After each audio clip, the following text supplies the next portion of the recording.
नमस्कार दोस्तों, EPS 95 के फ़ायदे और इससे जुड़ी हर महत्वपूर्ण जानकारी लेकर आ रही है NAC टीम, जो मैदान पर दिन रात मेहनत कर रही है। लेकिन आपकी मदद के बिना ये संदेश हर उस इंसान तक नहीं पहुंच सकता जिसे इसकी ज़रूरत है। तो चलिए इस मुहिम को और बड़ा बनाते हैं। हमारे चैनल को अभी लाइक, शेयर और सब्सक्राइब करें और जुड़े रहिए हर लेटेस्ट अपडेट के लिए। आपकी एक छोटी सी मदद किसी की ज़िंदगी बदल सकती है।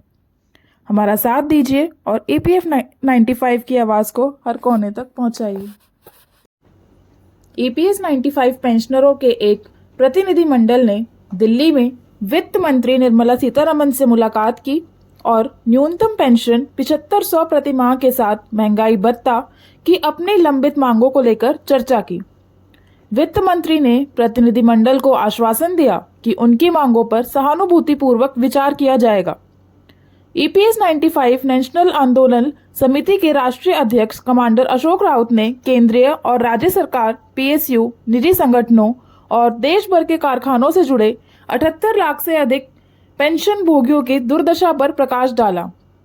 उन्होंने बताया कि पेंशनरों ने 7-8 वर्षों से न्यूनतम पेंशन 1000 से बढ़ाकर 7500 करने, DA जोड़ने और पेंशनरों व उनके जीवन साथी के लिए मुफ्त चिकित्सा उपचार की मांग की है।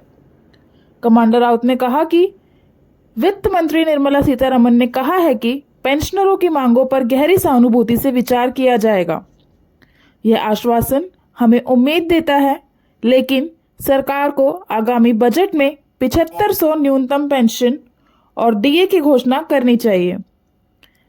इसमें कुछ भी वरिष्ठ नागरिकों को सम्मानजनक जीवन देने में विफल होगा। उन्होंने कुछ श्रमिक संगठनों द्वारा 5000 न्यूनतम पेंशन की मांग को अनुचित बताते हुए इसकी आलोचना की। उन्होंने कहा कि 7500 न्यूनतम राशि है जो एक सम्मानजनक जीवन के लिए आवश्यक है। बैठक में उठाई गई प्रमुख मांगों में शामिल है केंद्रीय सरकार के पेंशन योगदान को 1.16 से बढ़कर 8.33 करना, EPFO की ब्याज आय का उपयोग पेंशन बढ़ाने के लिए करना, नियोक्ता के योगदान को 8.33% से बढ़ाकर 12% करना, उच्च पेंशन के क्रियान्वयन में सुप्रीम कोर्ट द्वारा दिए गए निर्देशों की विसंगतियों को सुलझाना।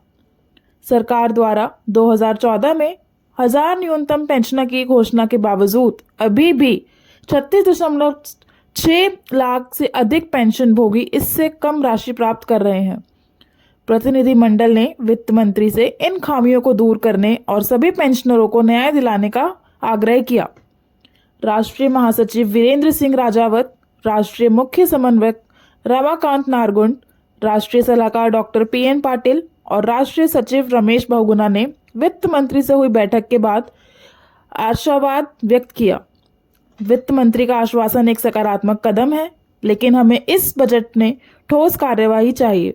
जिन्होंने इस देश की प्रगति में योगदान दिया है, वे अपने शेष जीवन को सम्मान और गरिमा के साथ जीने का अधिकार रखते हैं, कमांडर राउत ने निष्कर्ष में कहा।